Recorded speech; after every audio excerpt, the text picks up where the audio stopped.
नमस्कार साथियों, स्वागत है आपका हमारे यूट्यूब चैनल में और हम देख रहे हैं हिंदी नेट सेट अध्ययन।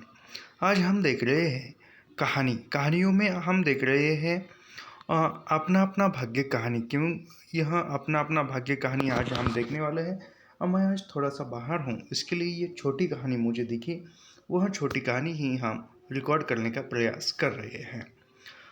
अपना अपना भाग्य यह जैनेंद्र कुमार की लिखी हुई कहानी है। मेरी आवाज़ ठीक आ रही है, शायद ऐसा लग रहा है, क्योंकि आज माइक नहीं है साथ में, मैं थोड़ा बाहर हूँ, तो फिर भी रिकॉर्ड करते हैं। यह सब कुछ हम निःशुल्क पढ़ाते हैं और निःशुल्क अध्ययन करने के लिए हमारे चैनल को सब्सक्राइब कीजिए, लाइक कीजिए और शेयर करना मत भूलिए, और हाँ, कमेंट भी कीजिए। कहानी प्रारंभ करते हैं। बहुत कुछ निरुद्देश घूम चुकने पर हम सड़क के किनारे की एक बेंच पर बैठ गए। यानी यह नैनीताल की कहानी है। वहाँ पर जैनेंद्र कुमार, यानी यह भी मई शैली में लिखी हुई कहानी है। लेखक जो है उनके दोस्तों के साथ घूमने के लिए नैनीताल गए हैं। नैनीताल की संध्या धीरे धीरे उतर रही थी और रुई के रेशे से भाप से बादल हमारे सिर को छू छू कर बेरोक टोक घूम रहे थे। हल्के प्रकाश और अंधियारे से रंग कर कभी वे नीले नीले दिखते, कभी सफ़ेद, और फिर देर में अरुण पड़ जाते। वे जैसे हमारे साथ खेलना चाह रहे थे। पीछे हमारे पेलो वाला मैदान था। यानी पीछे कौन सा मैदान था? पोलो वाला मैदान था। ये पोलो वाला मैदान पीछे की ओर था। सामने अंग्रेजों का एक प्रमोद गृह था, जहाँ सुहावना रसीला बाजा बज रहा था, और पार्श्व में था वही सुरम्य अनुपम नैनीताल। यानी पार्श्व में सब कुछ जो था वह नैनीताल का वातावरण था। ताल में किश्तियाँ अपने सफ़ेद बाल उड़ाती हुई एक दो अंग्रेजी यात्रियों को लेकर इधर से उधर और उधर से इधर खेल रही थी। यानी अंग्रेजी जो है लोग जो है घूम रहे थे। कहीं कुछ अंग्रेज एक एक देवी सामने प्रतिस्थापित कर अपनी सुई सी शक्ल की डॉगियों को मानो शर्त बांधकर सरपट तोड़ रहे थे। यानी वो कुत्तों को घुमा रहे थे। कहीं किनारे पर कुछ साहब अपनी बसी डाले सधैर्य एकाग्र एकस्त कट एकनिष्ठ मछली चिंतन कर रहे थे। पीछे पोलो लान में बच्चे किलकारियों मारते हुए हॉकी खेल रहे थे। यानी ये प्रश्न बन सकता है कि पोलो मैदान में बच्चे किलकारी मारते हुए क्या खेल रहे थे? Kabaddi, cricket, hockey. तो यह हॉकी खेल रहे थे। याद रखिए, पोलो वाले मैदान में बच्चे किलकारियाँ मारते हुए हॉकी खेल रहे थे। शोर, मारपीट, गाली गलौज भी जैसे खेल का ही अंश था। यानी जो भी बच्चे मारपीट कर रहे थे, गाली गलौज कर रहे थे, यह सब कुछ भी खेल का ही एक अंश बन चुका था। इस तमाम खेल को उतने क्षणों का उद्देश्य बना। वे बालक अपना सारा मन, सारी देह, समग्र बल और समूची विधा लगाकर मानो खत्म कर देना चाहते थे। उन्हें आगे की चिंता न थी, बीते का ख्याल न था। वे शुद्ध तत्काल के प्राणी थे। बच्चों जो थे वह आगे पीछे का कोई ख्याल नहीं था। वो बच्चे केवल वर्तमान में जीते हैं। उनको उतनी समझ नहीं होती कि कल क्या होगा, पीछे क्या हुआ था, ज़िंदगी कैसी होगी। इनको कुछ नहीं होता, तो वो बच्चे वर्तमान में जीते हैं। तो वह शुद्ध तत्काल के प्राचीन थे। वे शब्द की संपूर्ण सच्चाई के साथ जीवंत थे। सड़क पर से नर नारियों का अविरल प्रवाह आज आ रहा था। यानी नर नारी यानी स्त्री पुरुष जो है सड़क पर आते जाते रह रहे थे और जा रहा था। उनका न और था न छोर। यह प्रवाह कहाँ जा रहा था, कहाँ से आ रहा था, कौन बता सकता है? यानी जो लोग स्त्री पुरुष जा रहे आ रहे, ये कहाँ से आ रहे, कहाँ से जा रहे, ये कुछ पता नहीं था। सब उम्र के हिसाब सब उम्र के सब उम्र के सब तरह के लोग उसमें थे। यानी सब उम्र के सब लोग जो है उसमें आ जा कर रहे थे। मनुष्यता के नमूनों का बाजार सजकर सामने से इटलाता निकला चला जा रहा हो। ये इम्पोर्टेंट कथन है, याद रखिए। मानो मनुष्यता के नमूनों का बाजार सजकर सामने से इटलाता निकला चला जा रहा हो। ये किस कहानी का है? तो अपना अपना भाग्य कहानी का कथन है, याद रखिए। अधिकार गर्व में तने अंग्रेज उनमें थे और चितड़ों से सजे घोड़ों की बाग थामे वे पहाड़ी उनमें थे, जिन्होंने अपनी प्रतिष्ठा और सम्मान कुचल कर शून्य बना दिया है और जो बड़ी तत्परता से दुम हिलाना सीख गए हैं। भागते, खेलते, हंसते, शरारत करते लाल लाल अंग्रेज बच्चे, यानी लाल बच्चे किसके थे? लाल लाल बच्चे अंग्रेजी जो बच्चे थे, अंग्रेज यानी जो ब्रिटिश बच्चे थे, वह लाल लाल रंग के थे, याद रखिए, बच्चे थे। और पीली पीली आंखें फाड़ फाड़ पिता की उंगली पकड़कर चलते थे। यानी अंग्रेजी बच्चों को कौन कौन सी विशेषता बताइए? लाल लाल रंग के थे और पीली आंखें फाड़ फाड़ के पिता की उंगली पकड़कर चल रहे थे। अपने हिंदुस्तानी नैनीहाल भी थे, यानी हिंदुस्तानी भी लोग थे। अंग्रेजी पिता थे जो अपने बच्चों के साथ भाग रहे थे, यानी अंग्रेजी पिता जो थे वह अपने बच्चों के साथ भाग रहे थे, हंस रहे थे और खेल रहे थे। उधर भारतीय पितृदेव भी थे, यानी उसी में भारतीय जो हिंदुस्तानी है वह भी पितृदेव थे, यानी पितामह थे, जो बुजुर्गों को अपने चारों तरफ लपेटे धन संपन्नता के लक्षणों का प्रदर्शन करते हुए चल रहे थे। यानी याद रखिए, कौन से पिता? जो अपने धन संपत्ति के लक्षणों का प्रदर्शन करते हुए चल रहा था। पर्याय में भारतीय, ब्रिटिश, इंग्लैंड, अंग्रेजी पिता, भारतीय पिता या अन्य देशों के नाम दिए जाएंगे। तो भारतीय जो पिता है वह बुजुर्गों के अपने चारों तरफ, यानी बुजुर्गों को चारों तरफ लेकर अपनी धन संपदा के लक्षणों का प्रदर्शन कर रहा है। अंग्रेजी रमणीय थी, यानी अंग्रेजी रमणीय थी जो धीरे धीरे नहीं चलती थी, तेज चलती थी। यानी जो अंग्रेजी रमणीय थी वह धीरे नहीं चलती थी, तेज चल रही थी। उन्हें न चलने में थकावट आती थी, न हंसने में मौत आती थी, यानी हंसने में भी मौत आती थी, न हंसते नहीं थी, और वह तेज नहीं चलती थी, धीरे धीरे नहीं चलती थी, तेज चलती थी। कसरत के नाम पर घोड़े पर भी बैठ सकती थी और घोड़े के साथ ही साथ जरा जी होते ही किसी किसी हिंदुस्तानी पर कोड़े भी फटकार सकती थी। वे दो दो तीन तीन चार चार की टोलियों में निशंक निरापराध इस प्रवाह में मानो अपने साथ को जानती हुई सड़क पर चली जा रही थी। कौन? वो अंग्रेजी रमणीय, यानी अंग्रेजी सुंदरिया। उधर हमारी भारत की कुल लक्ष्मी, यानी उधर हमारी भारत की कुल लक्ष्मी भी है। सड़क के बिल्कुल किनारे दामन बचत, यानी जो हमारी भारत की स्त्री है, भारतीय स्त्री है, भारत की कुल लक्ष्मी है, वह जो है सड़क के बिल्कुल किनारे, यानी सड़क के एक किनारे से अपना दामन बचाती और संभालती हुई साड़ी की कई तहों में लिपट लिपट कर लोकलाज, स्त्रीत्व और भारतीय गरिमा के आदर्श को अपने परिवेष्टनों में छिपाकर सहमी सहमी धरती में आंखें गाड़े कदम कदम बढ़ रही थी। यानी खुद को संभाले हुए, खुद की जो मान मर्यादा है उसको संभाले हुए, ऐसा पल्लू ओढ़े सिर पर अपनी साड़ी को संभाल कर वह चल रही है भारतीय स्त्री। इसके साथ ही भारतीयता का एक और नमूना था। अपने कालेपन को खुरच खुरच कर बहा देने की इच्छा करने वाला अंग्रेजी दा पुरुषोत्तम भी थे, जो नेटिवों को देखकर मुंह फेर लेते थे और अंग्रेज को देखकर आंखें बिछा देते थे और दुम हिलाने लगते थे। वैसे वे आकड़ कर चलते थे, मानो भारत मुनि को इसी आकड़ के साथ कुचल कुचल कर चलने का उन्हें अधिकार मिला हो। भारत मुनि का नाम आया है, याद रखिए, पूछा जा सकता है। घंटे के घंटे सरक गए, अंधकार गाढ़ा हो गया, बादल सफ़ेद होकर रम गए, मनुष्यों का वह तांता एक एक कर क्षीण हो गया। अब इक्का दुक्का आदमी सड़क पर छतरी लगा कर निकल रहा था, यानी जो भी भीड़ थी वह भीड़ कम हो गई। अब एक दो जो गिने चुने लोग हैं, गिनने के एक दो तीन चार ऐसे जो लोग हैं वही सड़क पर छतरी लेकर, यानी छाता निकल रहे हैं। हम वही के वही थे। सर्दी सी मालूम हुई, हमारे ओवरकोट भीग गए थे। पीछे फिरकर देखा, यह लाल बर्फ की चादर की तरह बिल्कुल स्तब्ध और सुन्न पड़ा था। सब सन्नाटा था। तल्ली लाल की बिजली की रोशनियाँ दीप मालिका सी जगमगा रही थी, यानी अंधेरा पड़ रहा था। वह जगमगाहट 2 मील तक फैली हुई प्रकृति के जल दर्पण पर प्रतिबिंबित हो रही थी और दर्पण का कांपता हुआ, लहरें लेता हुआ वह जल प्रतिबिंबों को 100 गुना, 1000 गुना करके उनके प्रकाशों को मानो एकत्र और पूंजीभूत करके व्याप्त कर रहा था।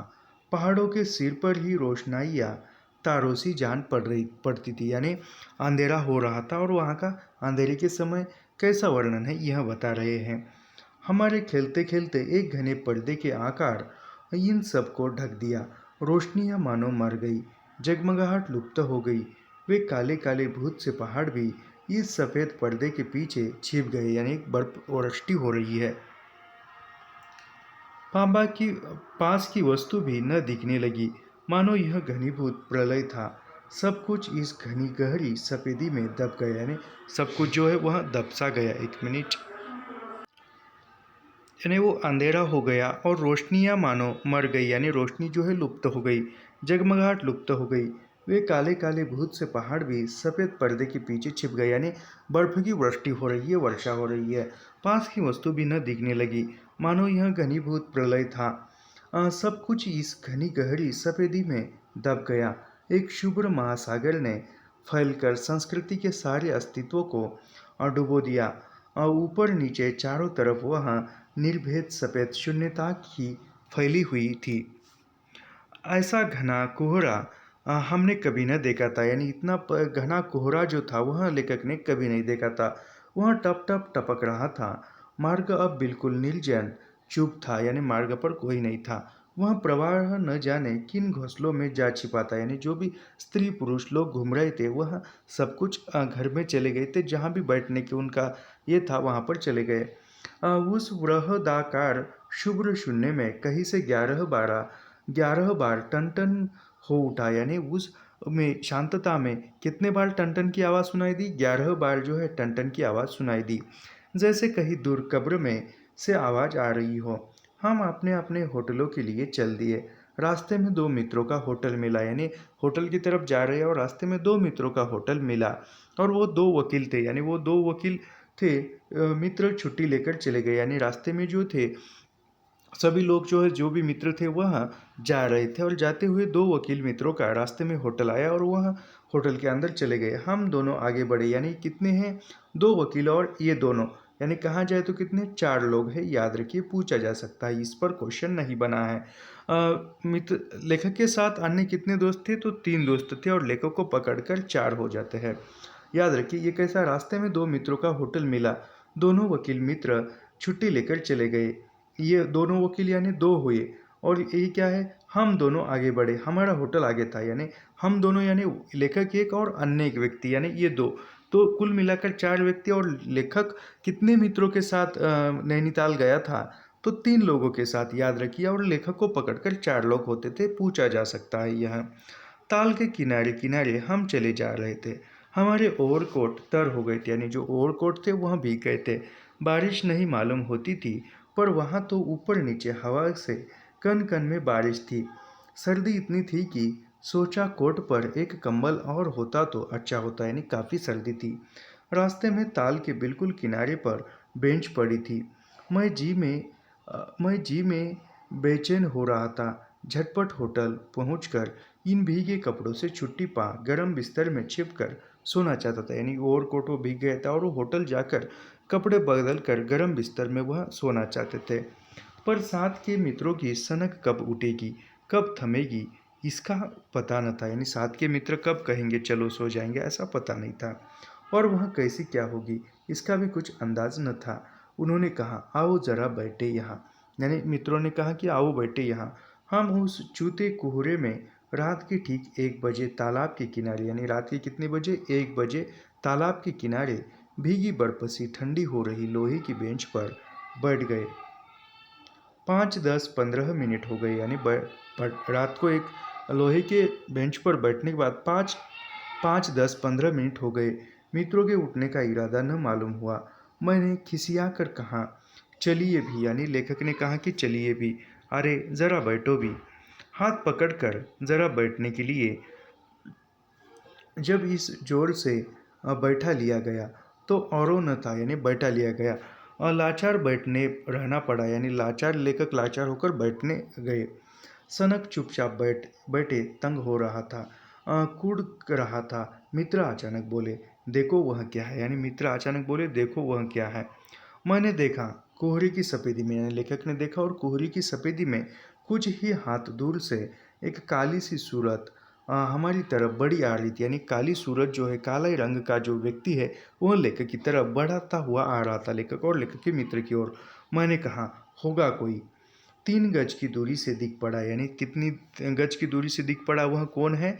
तो 3 गज की दूरी से वहाँ दिख पड़ा। एक लड़का सिर के बड़े बड़े बालों को खुजलाता चला आ रहा था।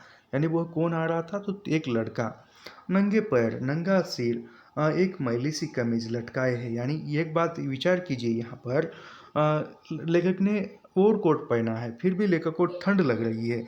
और यह जो बच्चा है, न ही उसके पैर में कुछ है, न भी अंग में कपड़े हैं, सब कुछ जो है नंगा बदन है। फिर भी कितनी ठंड लगती होगी, सोचिए थोड़ा। गरीबी क्या क्या करने के लिए मजबूर करती है। एक मैली सी कमीज लटकाए है, पैर उसके न जाने कहाँ पड़ रहे हैं, और वह न जाने कहाँ जा रहा है, कहाँ जाना चाहता है। उसके कदमों में जैसे कोई न अगला है, न पिछला है, न दाया है, न बाया है। यानी उसको भी पता नहीं कि वो कहाँ जा रहा है, उसके कदम किस प्रकार उठ रहे हैं, लड़खड़ा रहा है। थोड़े से एक चार सर्दी के दिनों में 4 बजे आप जगकर बाहर घूमने जाइए, तो देखिए आपके पैर को क्या चोट लगती है, आपको पता भी नहीं चलता। तो उतनी ठंड में वह बच्चा नंगा है, देखिए कैसी आफत है। पास ही पास ही चुंगी की लालटेन के छोटे से प्रकाश वृत्त में देखा कोई 10 बरस का होगा, गोरे रंग का है, पर मैल से काला पड़ गया है। यानी गोरे रंग का है, 10 बरस का। लड़के की उम्र कितनी है? 10 बरस की है, याद रखिए। 10 बरस की उम्र है लड़के की, और दिखने में गोरा है, लेकिन वह काला पड़ गया है। आंखें अच्छी बड़ी पर रुकी है, माथा जैसे अभी से झुर्रियाँ खा गया है। वह हमें हमें न देख पाए, यानी उस लड़के ने लेखक को नहीं देखा। वह जैसे कुछ भी नहीं देख रहा था, न नीचे की धरती, न ऊपर चारों तरफ फैला हुआ कोहरा, न सामने का तालाब, और न बाकी दुनिया।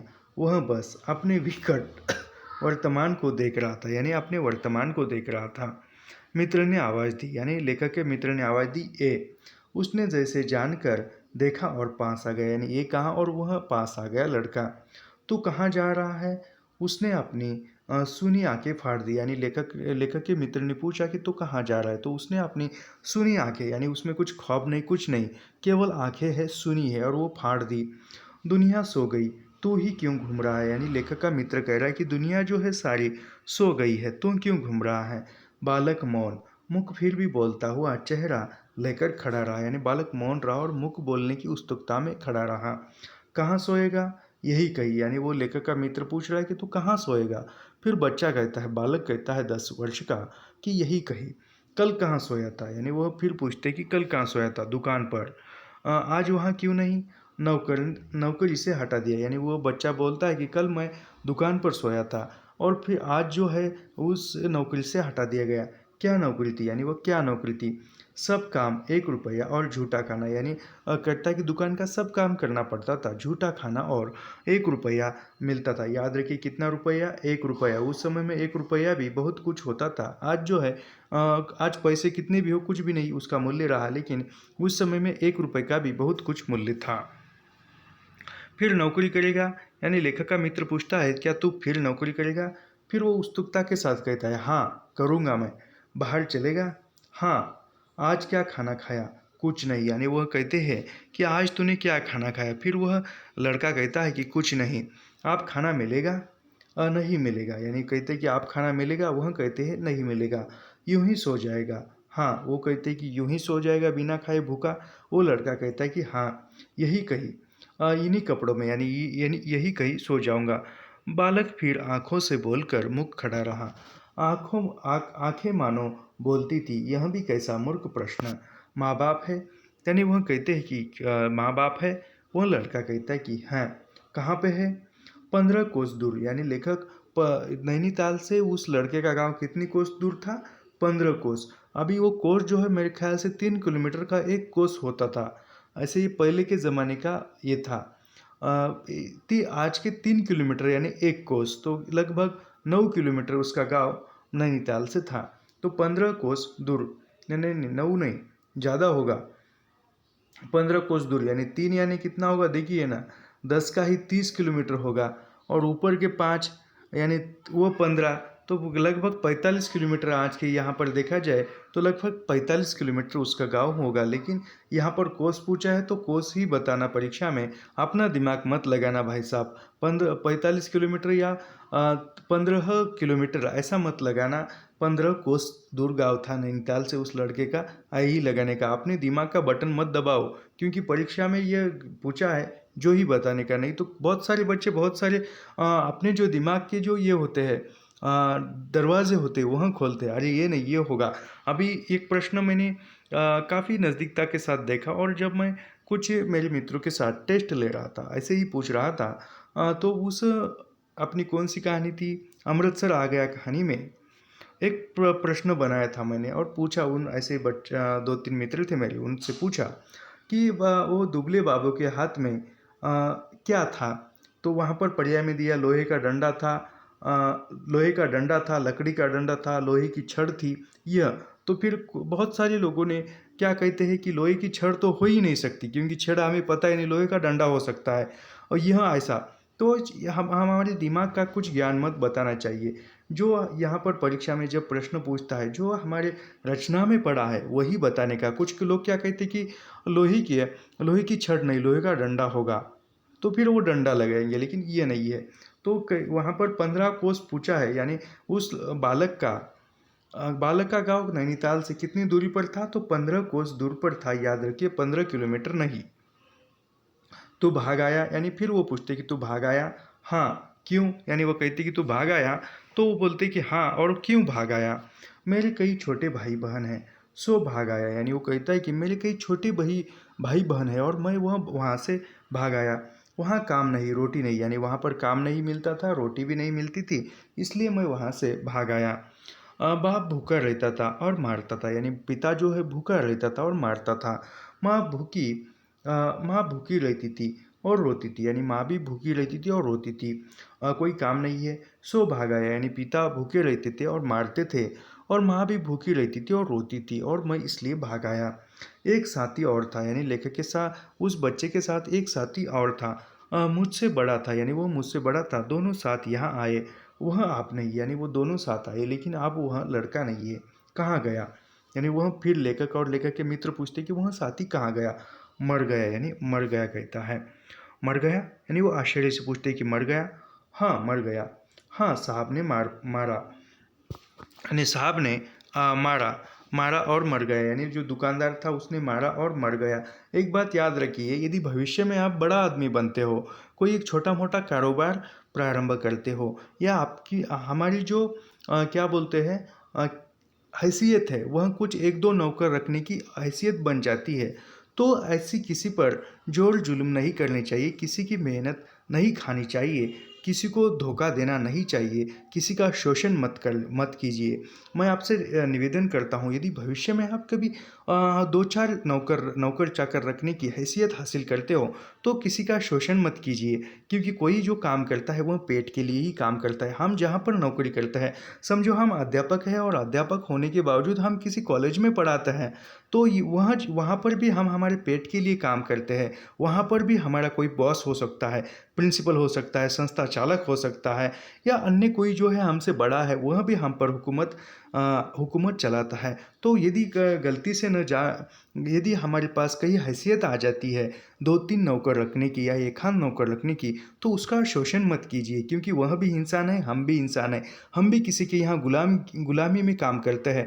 भले ही हम अध्यापक हैं, लेकिन हम भी किसी की गुलामी करते हैं, कॉलेज के प्रिंसिपल की हो, संस्था चालक की हो या सरकार की हो, हम भी किसी की गुलामी करते हैं, तो वह भी हमारा गुलाम है, नौकर। तो उसको भी इंसानियत की वर्तवनूक दीजिए, यही है। चलो हम कहानी की ओर बढ़ते हैं। अच्छा हमारे साथ चल, यानी वह कहते हैं कि हमारे साथ चल। वह साथ चल दिया, यानी वह लड़का साथ आता है। लौटकर हम वकील दोस्तों के होटल पहुँचे, यानी लौटकर जो है वकील दोस्तों के होटल में पहुँचते हैं।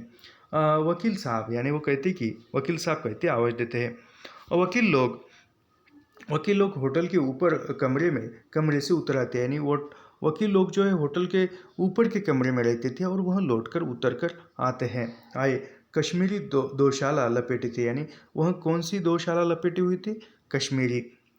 मोजे चढ़े पैरों में चप्पल थी, यानी मोजे चढ़े हुए थे, पैरों में चप्पल थी। शोर में हंसी सी झुंझलाहट थी, कुछ लापरवाही थी बोलने में।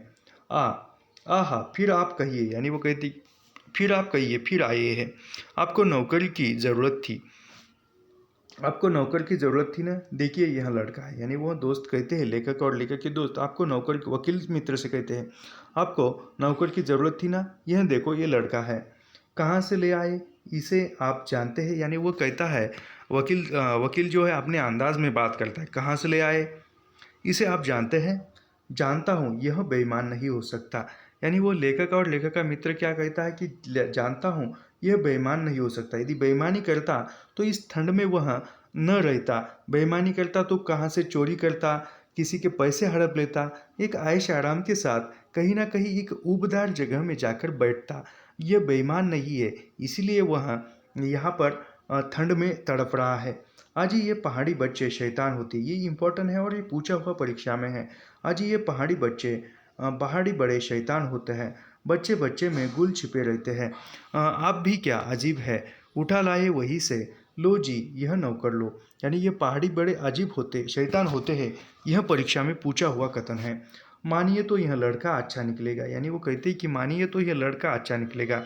आप भी जी बस खूब है, ऐसे गैरों को नौकर बना लिया जाए, अगले दिन वह न जाने क्या क्या लेकर चंपत हो जाएगा। यानी वकील मित्र कहता है कि ऐसे गैरों को मैं नौकर रखूंगा और न जाने कल वो क्या क्या लेकर भाग जाए, चंपत हो जाए।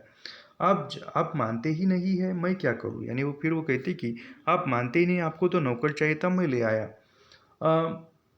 माने क्या खाक, अब भी जी अच्छा मजाक करते हैं। अच्छा अब हम सोने जाते हैं और वे 4 रुपए रोज एक किराए वाले कमरे में सजी मसहरी पर सोने झटपट चले गए। यानी वह कि उस कमरे का किराया कितना था, तो 4 रुपये था। याद रखिए, आज तक ये 4 रुपये पर क्वेश्चन नहीं बना, लेकिन अब बन सकता है। वकील साहब के चले जाने पर होटल के बाहर, यानी वकील साहब चले गए और होटल के बाहर जो है, होटल के बाहर आकर मित्र ने अपनी जेब में टटोला। यानी होटल के बाहर उस लड़के के साथ आए और अपनी जेब में हाथ डालकर टटोला, यानी कुछ देने के लिए। पर झट कुछ निराश भाव से हाथ बाहर मेरी ओर देखने लगे। यानी हाथ बाहर से जेब से बाहर निकाला और लेकर की ओर देखने लगे। क्या है? इसे खाने के लिए कुछ देना चाहता था। यानी वो मित्र कहता है कि इसे खाने के लिए कुछ देना चाहता था। अंग्रेजी में मित्र ने कहा, यानी मित्र ने अंग्रेजी में कहा, मगर 10-10 के नोट है। यानी वो कहता है कि 10-10 के नोट है, नोट ही शायद मेरे पास है, देखो। यानी वो लेखक भी कहते कि मेरे पास भी जो है नोट ही है।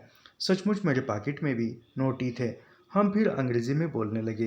यानी वो लड़के को कुछ बात न समझ में आए, इसलिए ये अंग्रेजी में बोल रहे हैं। लड़के के दांत बीच बीच में कटकटार उठते थे। कड़ाके की सर्दी थी, यानी वह दांतों की आवाज़ आ रही थी। यानी मित्र ने पूछा तब क्या करे। मैंने कहा 10 का नोट ही दे दो। सबका कर मित्र मेरा मुंह देखने लगे। यानी मित्र ने मुंह देखने लगे कि 10 का नोट दे दो। अरे यार, बजट बिगड़ जाएगा। हृदय में जितनी दया है, पास में उतने पैसे तो नहीं। यानी ये भी इम्पोर्टेंट है, ये भी पूछा हुआ है मेरे ख्याल से। हृदय में जितनी दया है, पास में उतने पैसे तो नहीं है। तो जाने दो, यह दया ही इस ज़माने में बहुत है। यानी ये दया दिखाना भी बहुत है, क्योंकि बहुत सारे लोग वहाँ उस लड़के को देखकर गए होंगे, लेकिन किसी ने उस लड़के से बात नहीं की। लेकिन इन्होंने बात की तो इतनी दया ही काफ़ी है। मैंने कहा। मित्र चुप रहे, जैसे कुछ सोचते रहे। फिर लड़के से बोले, अब आज तो कुछ नहीं हो सकता, कल मिलना। यानी आज तो कुछ नहीं हो सकता, कल मिलना। वह होटल डी पब जानता है। यानी लेखक और लेखक के जो 2 मित्र हैं वह कहाँ पर रुके थे? होटल डी पब में रुके थे, याद रखिए। वही कल 10 बजे मिलेगा। हाँ, कुछ काम देंगे हुजूर। यानी वह लड़के को कहती कि कुछ काम मिलेगा हुजूर। हाँ हाँ, ढूंढ दूंगा। यानी वो कहता है लेखक और लेखक के मित्र, हाँ हाँ ढूंढ दूंगा। लेखक का मित्र कहता है तो जाऊँ, यानी लड़का कहते हैं दो जाऊँ। हाँ, ठंडी सांस खींचकर मित्र ने कहा, कहाँ सोएगा? यानी मित्र ने कहा कि कहाँ सोएगा? यही कहीं बेंच पर, पेड़ के नीचे, किसी दुकान की भट्टी में। यानी वह लड़का कह रहा है कि यही कहीं बेंच पर, पेड़ के नीचे, किसी दुकान की भट्टी में। बालक फिर उसी प्रेत गति से एक और बढ़ा और कोहरे में मिल गया। यानी बालक गया और कोहरे में वह मिल गया, यानी वह दिखाई न दिया। हम फिर होटल की ओर बढ़े। हवा तीखी थी, हमारे कोटों को पार कर बदन में तीर सी लगती थी। अभी देखिए, इनके कोट पहने फिर भी उनको हवा सर्द लग रही है, ठंड बज रही है। तो उस लड़के ने तो कुछ भी न पहना था। देखिए, सोचिए, विचार करने पर मजबूर करती है ये कहानी हमें। छोटी सी कहानी है मगर सिकुड़ते हुए मित्र ने कहा, भयानक शीत है, उसके पास बहुत कम कपड़े हैं। यानी मित्र कहते हैं सिकुड़ते हुए, भयानक शीत है, भयानक सर्दी है, उसके पास तो बहुत कम कपड़े हैं। यह संसार है यार। मैंने स्वार्थ की फिलॉसफी सुनाई। चलो पहले बिस्तर में गर्म हो लो, फिर किसी और की चिंता करना। यानी वो कहती कि पहले बिस्तर में जाकर खुद को गर्म करिए और फिर किसी और की चिंता करना। उदास होकर मित्र ने कहा, स्वार्थ जो कहो, लाचारी कहो, निष्ठुरता कहो या बेहयाई। यानी वो मित्र कहता है कि स्वार्थ जो कहो, स्वार्थ क्या है, लाचारी कहो, निकृष्टता कहो या बेहयाई। दूसरे दिन नैनीताल स्वर्ग के किसी काले गुलाम पशु के दुलार का वह बेटा, वह बालक निश्चित समय पर हमारे होटल डी पब में नहीं आया। यानी दूसरे दिन जो वो आने के लिए कहा था, लेकिन वह बच्चा जो है दूसरे दिन होटल डी पब नहीं आया। हम नैनीताल की सैर खुशी खुशी खत्म कर चलने को हुए। यानी जो भी सैर थी वह पूरी की और चलने को निकले। उस लड़के की आस लगाते बैठे रहने की ज़रूरत हमने न समझी। अभी यहाँ पर और एक हमारे सामने उत्पन्न सवाल होता है कि उस लड़के के पास तो कोई नहीं था, इसके मन में इतनी दया थी मित्र और लेखक के मित्र के मन में, तो वह रात भर उसको अपने होटल में रुकवाते, उधर कमरे के किसी कोने में सोता था, लेकिन वो नहीं किया।